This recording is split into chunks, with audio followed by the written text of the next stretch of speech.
Povo de Deus, eu convido a todos para abrirmos a palavra do Senhor no livro de Atos dos Apóstolos, capítulo 1, versículo 8.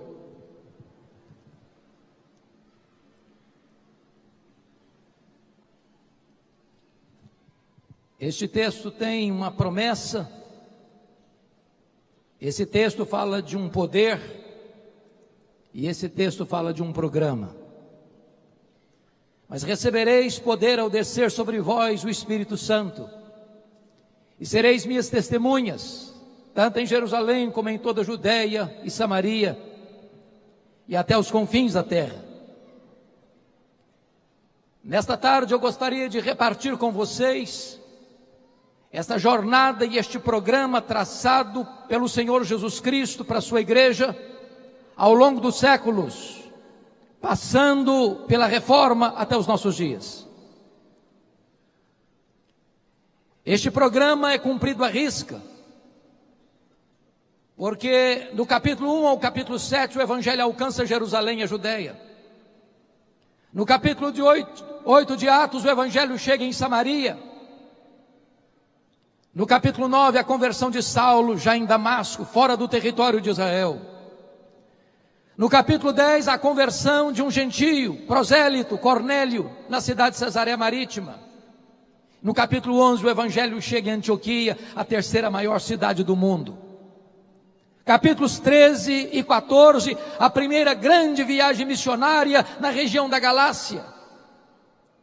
Capítulos 16, 17 e 18, o Evangelho alcança a província da Macedônia e da Acaia, na segunda viagem missionária de Paulo.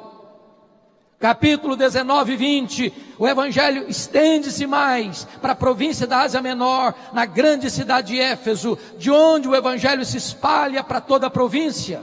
Pérgamo, Tiatira, Sardes, Filadélfia, Laodiceia, Hierápolis e Colossos. Capítulos 21 ao 26, trata da prisão de Paulo em Jerusalém, sua transferência para Cesareia, onde fica 2 anos sendo acusado injustamente pelos judeus. Capítulos 27 e 28 é a viagem de Paulo para Roma, o naufrágio que ele enfrenta, a sua temporada na ilha de Malta e sua chegada a Roma, não como sonhara chegar, mas preso e algemado. De onde ele escreve suas cartas aos Efésios, Filipenses, Colossenses e Filemon. Atos termina sem conclusão, porque a história da igreja continua. E nós estamos escrevendo, quem sabe, o capítulo 29 de Atos, porque o Espírito de Deus está agindo na igreja para que ela alcance até os confins da terra. Mas agora acessa o registro de Atos e a história nos toma pela mão. A história deve ser nossa pedagoga, do contrário, será nossa coveira. Quem não aprende com a história, repete seus erros. Quem não tem história, está fadado a não ter futuro. Quando Jesus Cristo nasce, o mundo está sob o governo de Roma, e quem governa o império é César Augusto. Israel já está debaixo do governo de Roma desde o ano 63, quando Pompeu conquistou aquela região. Mas quando Jesus começa o seu ministério, lá em Lucas 3, o mundo está governado agora por um outro imperador, Tibério César. Depois vem Calígula, depois vem Cláudio, depois em 54 vem Nero, um homem devasso, um homem violento, um homem crudelíssimo. 10 anos depois que ele governa, precisamente no dia 17 de julho do ano 64, Nero põe fogo em Roma e assiste o espetáculo das chamas do alto da Torre de Mecenas. 7 noites, 6 dias de incêndio, de 17 de julho a 24 de julho. Quando o incêndio termina, dos 14 bairros de Roma, 10 deles são destruídos pelas chamas. Os 4 bairros restantes, densamente povoados por judeus e cristãos, dão a Nero um álibi para botar a culpa do incêndio de Roma nos crentes. começa um verdadeiro massacre. Faltou cruz para fazer, madeira para fazer cruz, tamanha quantidade de crentes que foram crucificados. Os crentes eram cobertos de piche, amarrados em postes, para iluminar as noites de Roma, sendo queimados, vivos. No ano 68, Nero é deposto e comete suicídio. No ano 70, Vespasiano inaugura em Roma o anfiteatro da morte, o Coliseu Romano, que numa festa de 100 dias de inauguração, mais de 10 mil crentes foram mortos, e mortos com requinte de crueldade, enrolados em peles de animais, para os cães morderem, para os touros pisarem, para os leões esfaimados da Líbia devorarem, um verdadeiro massacre. Chega o ano 81, o imperador Domiciano começa a reinar, e esse é o primeiro imperador da história a arrogar para si o título de Senhor e Deus. Foi este imperador que deportou o apóstolo João, então pastor da igreja de Éfeso, para a ilha do Mar Egeu, a ilha de Pátimos. Naquelas alturas, todos os apóstolos de Jesus já estavam mortos, e mortos pelo viés do martírio. João era o último representante do colégio apostólico. Certamente a intenção de Domiciano era calar a voz do último apóstolo de Jesus Cristo. Mas se o homem faz planos, a resposta certa vem de Deus. Porque Apocalipse 1:9 diz que João não está na ilha de Pátimos por causa de um decreto de Domiciano. Ele está na ilha de Pátimos por causa da palavra de Deus e do testemunho de Jesus Cristo. O imperador romano quis fechar para ele todas as portas da terra, e quando todas as portas da terra estavam fechadas para João, Deus abriu-lhe uma porta no céu e disse: sobe para aqui e eu te mostrarei as coisas que devem acontecer. Até nos momentos mais sombrios da história da igreja, Deus continua no controle, e o plano de Deus não pode ser frustrado. Os imperadores que vieram foram truculentos: Marco Aurélio, Sétimo Severo, Décio, Diocleciano.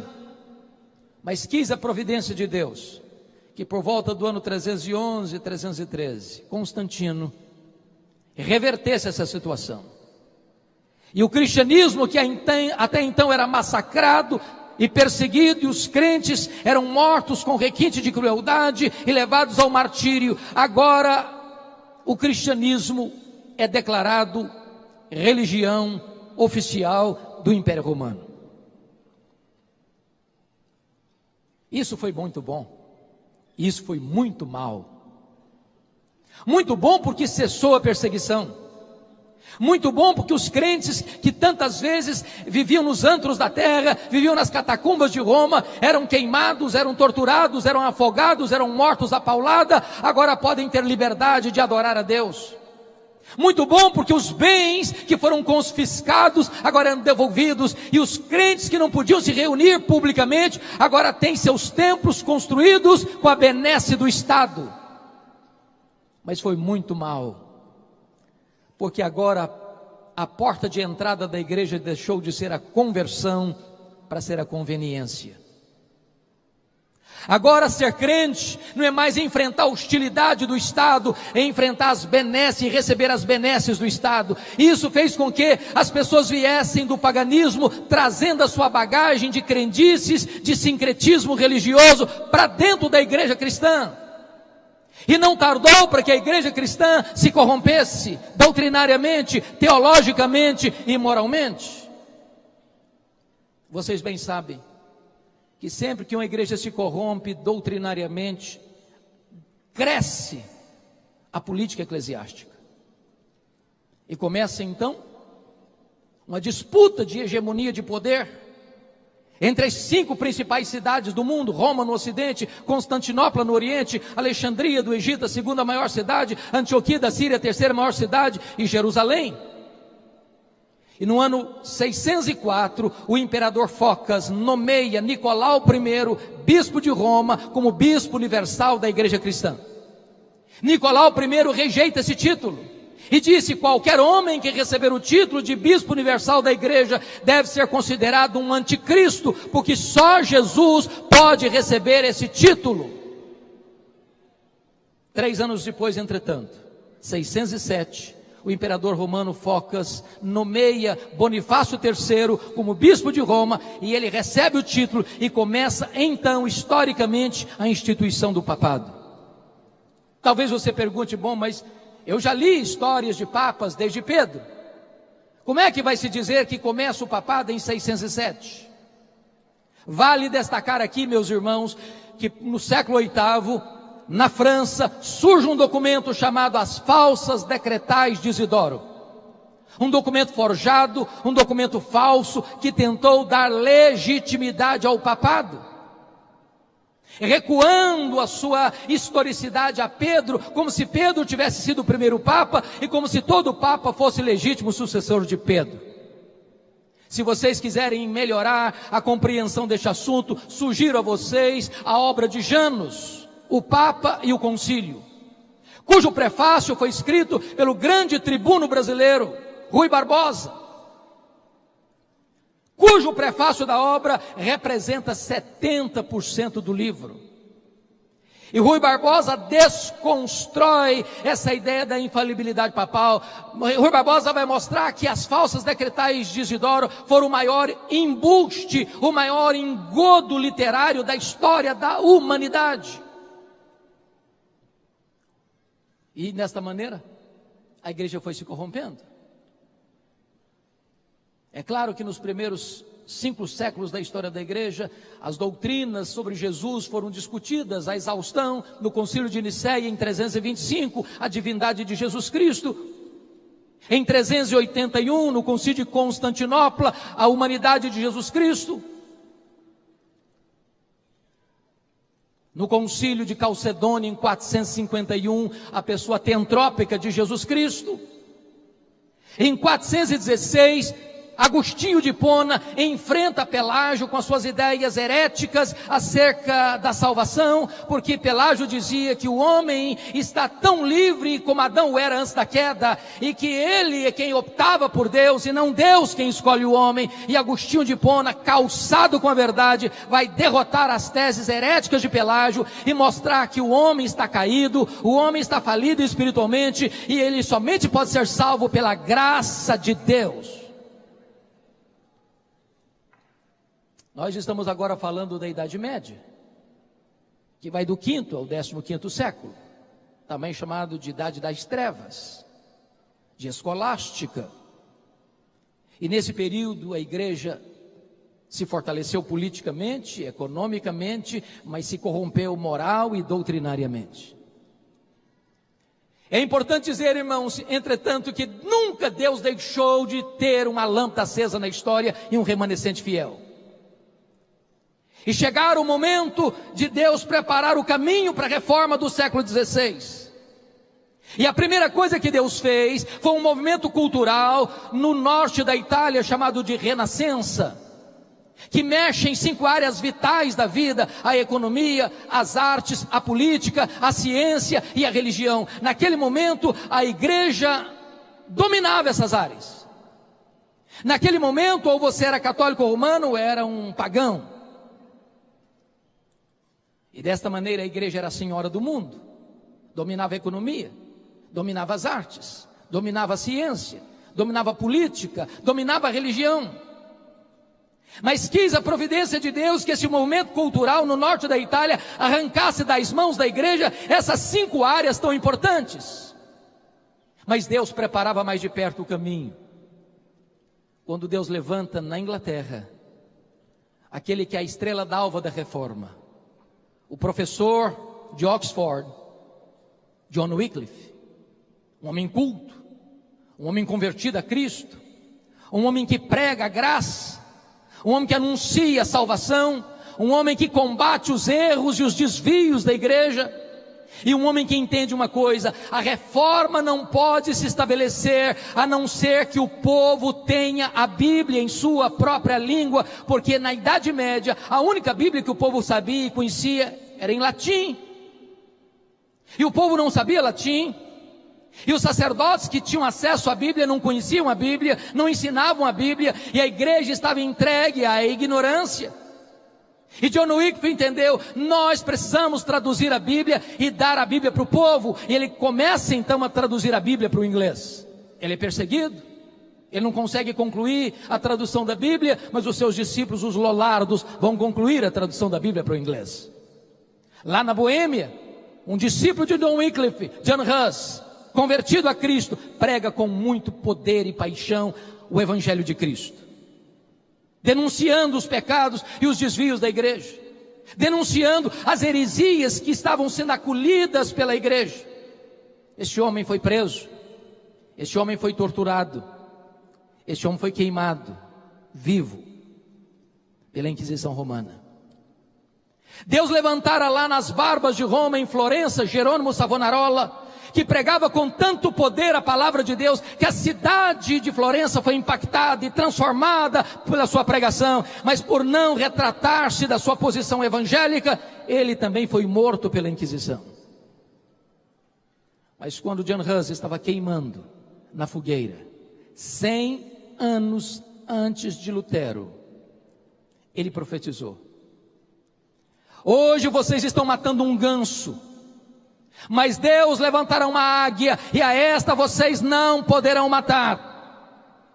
Talvez sem saber o que estava dizendo, ele estava apontando para aquele grande momento, quando no dia 31 de outubro de 1517, Lutero haveria de fixar nas portas da igreja de Wittenberg as 95 teses contra as indulgências.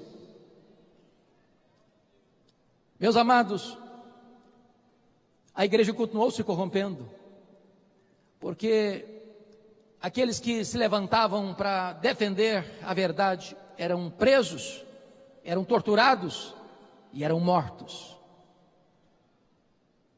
E agora Leão X está no seu governo como Papa, está tendo o privilégio, entre aspas, de construir o maior santuário católico de todos os tempos, a Basílica de São Pedro, e ele está precisando de ajuda. E então a igreja, que tinha se corrompido ao extremo, introduzido no seu meio o culto às imagens, as relíquias, a invocação de santos, o purgatório, a missa, a transubstanciação, a confissão auricular, a tradição, a salvação pelas obras, o culto a Maria como Mãe de Deus, Imaculada, mediadora, corredentora. A igreja, que estava sendo eivada de tantos erros, ainda agora recebe o impulso de arrancar dinheiro do povo através de vendas de perdão de pecado. Naquele momento a igreja entendia que ela era dona do ser humano, tanto da igreja militante, quanto da igreja purgante, quanto da igreja triunfante. Ninguém podia escapar das mãos da igreja, nem depois de morto. Pensem comigo, uma pessoa que crê nisso. O pai acabou de morrer, a mãe acabou de morrer, o filho acabou de morrer. E chega alguém e disse: você ama seu filho? Você ama seu pai? Você pode ajudá-lo. Porque seu pai, sua mãe, seu filho não foi suficientemente bom para ir para o céu, nem foi tão suficiente mal para ir para o inferno, ele foi para o purgatório. Mas você pode ajudar. Se você der tanto dinheiro, no momento que a moeda cair na caixa, no gasofilácio, essa alma pula do purgatório para o céu. As pessoas eram encorajadas a comprar 5 anos de perdão, a 15 anos de perdão, a 20 anos de perdão, ou se o dinheiro fosse bom, perdão para a vida inteira. E é nesse momento que Johannes Tetzel vai à Alemanha para vender indulgências. E a essas alturas, Martinho Lutero já era um professor de Bíblia. Martinho Lutero já tinha tido contato com o livro de Romanos. Martinho Lutero já entendia que a justificação não é pelas obras, é pela fé em Cristo Jesus. E então, quando Johannes Tetzel vai para a Alemanha pregar as indulgências, estrategicamente, no dia 31 de outubro de 1517, véspera de Todos os Santos, ele vai fixar as 95 teses contra as indulgências. Se você ler as indulgências, as 95 teses, você vai ver que Lutero não era plenamente reformado ainda. Tinha muita coisa errada lá nas indulgências, aquelas 95 teses, que não estavam tão claras na mente dele. Só mais tarde, Lutero vai ter uma compreensão mais clara da verdade de Deus. Mas estava deflagrado aí o movimento da reforma. É claro que isso surgiu com muita luta, com muita lágrima, com muito sofrimento, porque no dia 5 de maio de 1521, Lutero é convocado à Dieta de Worms, diante do imperador, diante das autoridades políticas, diante das autoridades eclesiásticas, e os seus livros estão lá expostos, e Lutero sabia que não estava aquela reunião convocada ali para discutir com ele, mas apenas por uma razão, para que ele se retratasse das suas posições bíblicas e cristãs. Naquele dia Lutero pediu um tempo mais para pensar. Para espanto de todos, e diz os historiadores que naquela noite Lutero teve uma grande angústia na sua alma. O inferno jogou em cima dele toda a sua fúria, a tal ponto de, num determinado momento da noite, ele pegar o seu tinteiro e jogá-lo contra a parede, como se o diabo estivesse fisicamente, presentemente ali no seu quarto. Quando o dia amanheceu, a dieta se recompôs, os livros de Lutero sobre a mesa. Perguntaram para ele: Lutero, você está pronto a se retratar daquilo que você escreveu, do que você tem pregado, do que você tem ensinado? E Lutero respondeu: a menos que vocês me convençam pelas escrituras que eu estou errado, eu não me retratarei. Porque não é lícito, não é justo, não é honesto um homem agir contra a sua consciência. Aqui fico, aqui me estabeleço, e que Deus me ajude. Estava aí o corte definitivo para a reforma protestante do século XVI. Ele é considerado herege, e isso significava que qualquer pessoa que matasse Lutero não tinha nenhuma imputação de crime. E quando ele sai da dieta, ele é raptado na estrada, não pelos seus adversários, mas pelos seus aliados, e é levado para o castelo, onde fica 10 anos, escondido atrás de um biombo. E por providência divina, exatamente nesse tempo de reclusão, é que ele se dedica com muito empenho a traduzir o Novo Testamento para o alemão. Obra essa que vai influenciar toda a literatura alemã, inclusive a gramática alemã. Mas é claro que Lutero não trabalhou sozinho. Deus levantou homens como João Calvino,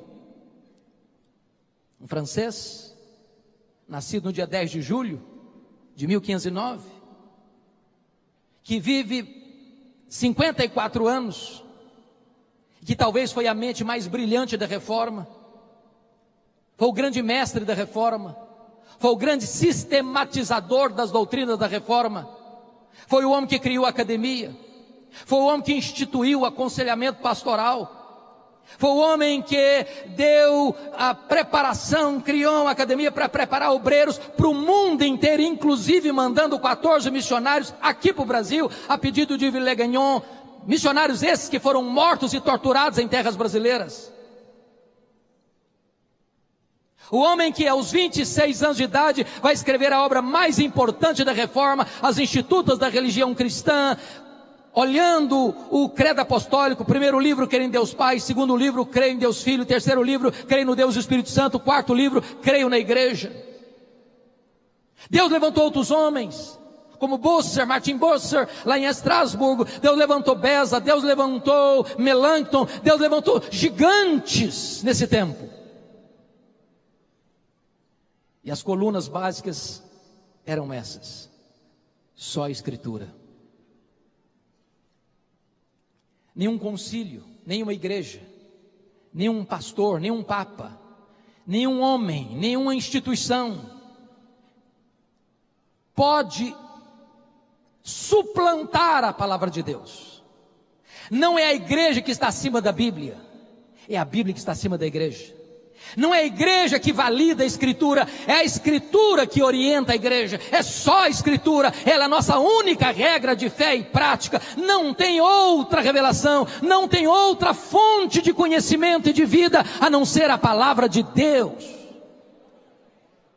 Só a fé, não, a salvação não é pelas obras, a salvação não é pela fé mais as obras, a salvação é só pela fé, independentemente das obras da lei. É só a graça, não há mérito. Não há mérito. Ninguém vai entrar no céu batendo no peito e diz: eu cheguei aqui porque eu mereci, eu cheguei aqui porque eu conquistei, eu cheguei aqui porque eu fui bom, eu cheguei aqui porque fiz boas obras. A salvação é absolutamente um presente gratuito de Deus, é imerecido de Deus. É só Cristo. Não é Cristo mais o Papa, não é Cristo mais Maria, não é Cristo mais a igreja, não é Cristo mais o pastor, não é Cristo mais o batismo, não é Cristo mais o ritual, é só Cristo. Ele é o caminho, Ele é a verdade, Ele é a vida, Ele é a porta, só nele há salvação. Ele é o único mediador entre Deus e os homens. Somente a Deus a glória. Qualquer glória dada ao homem é glória vazia, é vanglória, é idolatria, é abominação para Deus. Meus amados, a reforma não chegou até nós senão com lágrimas e com muito sangue. Se nós não conhecermos a história, nós não valorizaremos esse legado. Por exemplo, vão comigo para a França, ano de 1559, levanta-se na França Catarina de Médicis, uma implacável perseguidora da fé cristã. Qualquer aluno de segundo grau já leu sobre a famigerada noite de São Bartolomeu, 24 de agosto de 1572, quando mais de 70 mil huguenotes foram mortos traiçoeiramente, por ordem de Catarina, sob os aplausos do Papa e os elogios de Filipe II, rei da Espanha, genro de Catarina de Médicis. Foi proibido ser protestante na França. E se você ler, por exemplo, antes disso, a história do reformador João Calvino, vocês se lembram quanta luta, quanta dor, quanta perseguição, quanta tristeza, quanto sangue derramado em seu país. E é por isso que ele foge dessa perseguição, passando por Genebra, e quis a providência de Deus que Farel o convidasse, porque Farel não era um mestre, Farel era um evangelista. E Farel disse: Calvino, eu preciso de você aqui. E disse: não vou ficar, eu estou em transição. Calvino não queria ser um pastor, pregador, ele queria ser um escritor, ele queria ficar mais recolhido para escrever, para tratar das grandes demandas da igreja. E Farel disse: se você não ficar aqui, Calvino, eu vou pedir a Deus para amaldiçoar a sua vida. Ele ficou. 1538. Chegou antes disso, 1536, 35, 36, 38, ele foi expulso. Ele e Farel. Vão para Estrasburgo, onde ele se casa. 1541 ele retorna, a pedido dos líderes de Genebra, e fica em Genebra até sua morte, por volta de 27 de maio de 1564, transformando Genebra na maior maquete do reino de Deus da história. Se você vai comigo para a Alemanha, você conhece a história da triste guerra dos 30 anos, onde milhões de pessoas morreram. 1618, 1648. Se você vai comigo para a Inglaterra, você se lembra que em 1534, Henrique VIII rompeu com o catolicismo, não por convicção teológica, mas por conveniência pessoal, para casar-se de novo, para ter um herdeiro para o trono.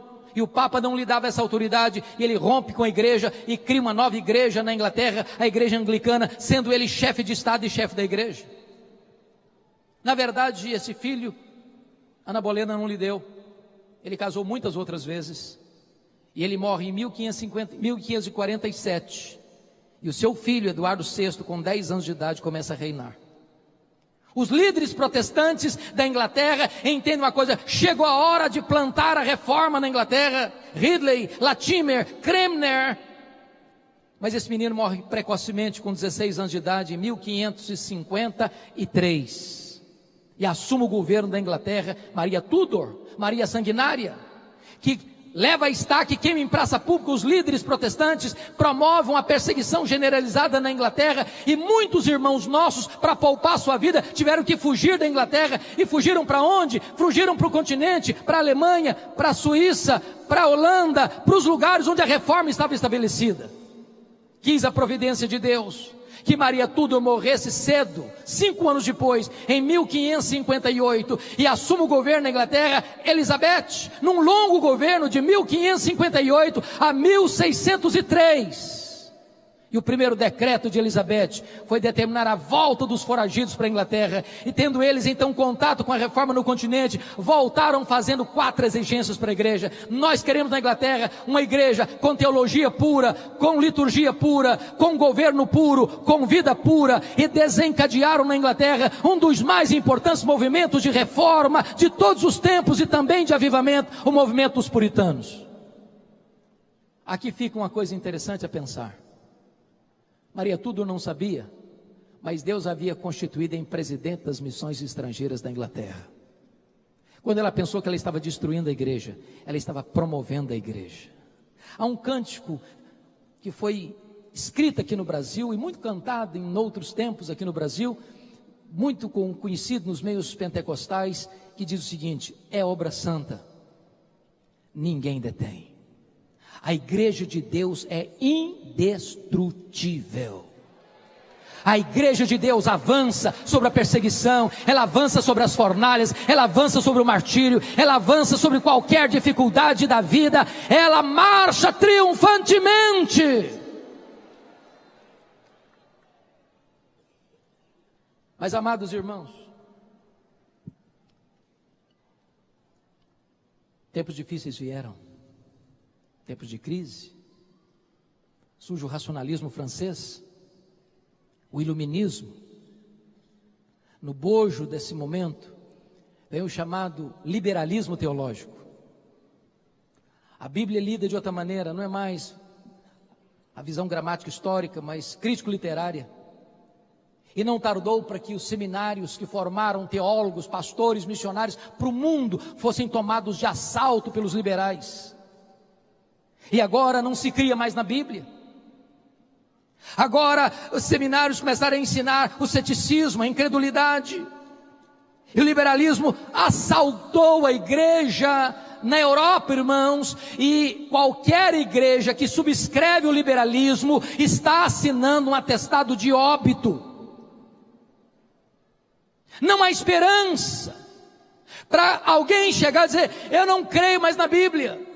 Eu não creio que esse livro é a palavra de Deus. Eu não creio mais que esse livro é infalível, é inerrante, é suficiente. Qualquer igreja que entrar por esse caminho, morre. Não tem antídoto. O que fizeram? Tentaram restaurar a igreja através de grandes palestras. Tentaram dar mais credibilidade ao pastor, levantando o púlpito. Mas não foram as palestras. A única coisa que restaura a igreja deste vale de ossos secos foram os poderosos reavivamentos que Deus derramou sobre a sua igreja. Em 1739, na Inglaterra, com John Wesley e George Whitefield. No país de Gales. Na Nova Inglaterra, Jonathan Edwards. Nos idos de 1735 e 1740. Novamente o século XIX foi varrido por uma onda de incredulidade. O liberalismo está no auge e Deus levanta na Inglaterra Charles Haddon Spurgeon para enfrentar essa fúria do liberalismo. E o que levanta a igreja é o avivamento espiritual.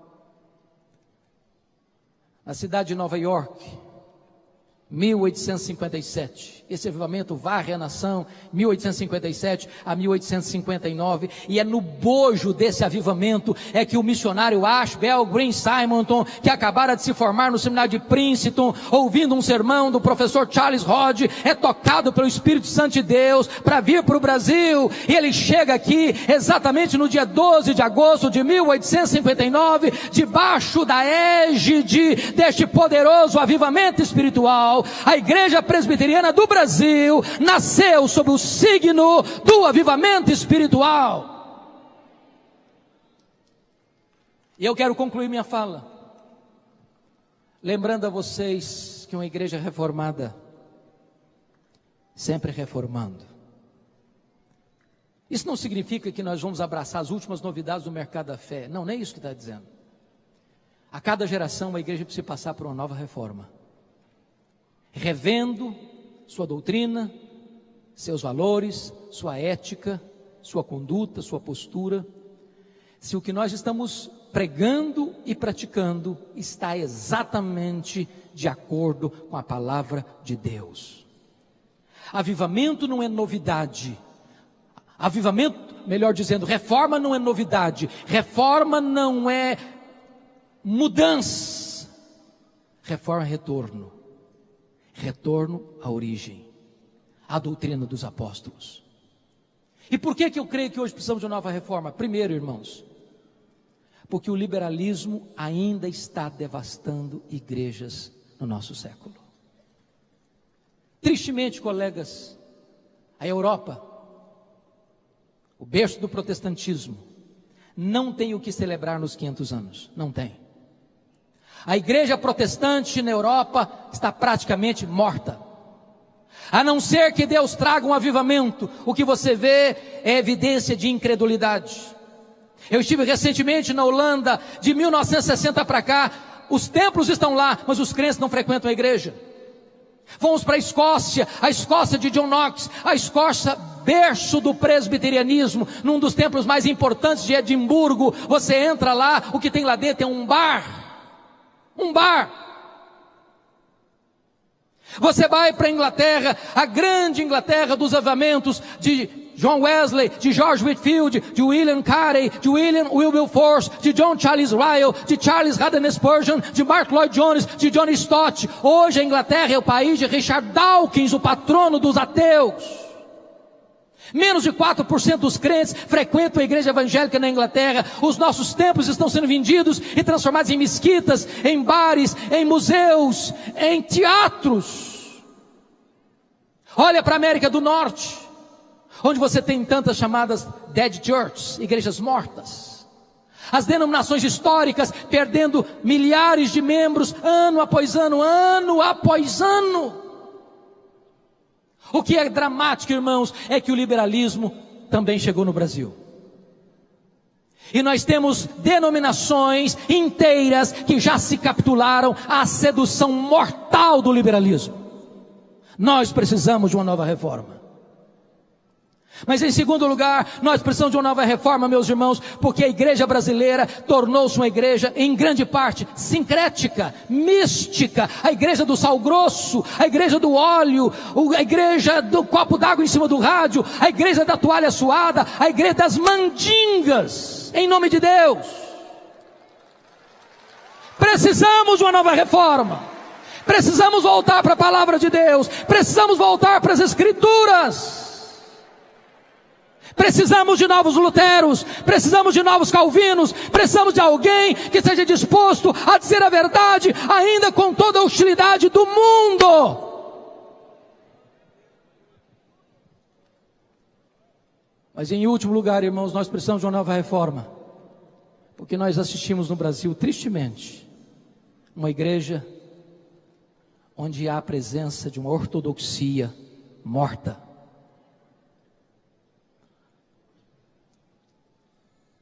Tem teologia sim, e boa, mas não tem fervor. Não tem brilho nos olhos. Não tem fogo no coração. Tem luz na cabeça, mas não tem fogo no coração. As reuniões de oração estão no CTI, na maioria das nossas igrejas. O secularismo está entrando para dentro das nossas igrejas. O índice de divórcio dentro da igreja é quase o mesmo fora da igreja. O índice de jovens que vão para a cama com o namorado dentro da igreja é quase o mesmo fora da igreja. As festas de casamento, os crentes, tornou-se festas pagãs, de bebedeira. A não ser que a igreja evangélica se arrependa, a não ser que a igreja evangélica se volte para Deus em santidade, em quebrantamento, em arrependimento sincero. Nós precisamos disso para experimentarmos uma nova reforma e um poderoso reavivamento espiritual. A minha oração e o meu clamor aos céus é que esta celebração de 500 anos nos leve a uma reflexão, nos leve a uma postura de arrependimento e nos leve de volta ao caminho do cristianismo primitivo, simples, puro, mas cheio do poder do Espírito Santo de Deus. Que Deus tenha misericórdia de nós.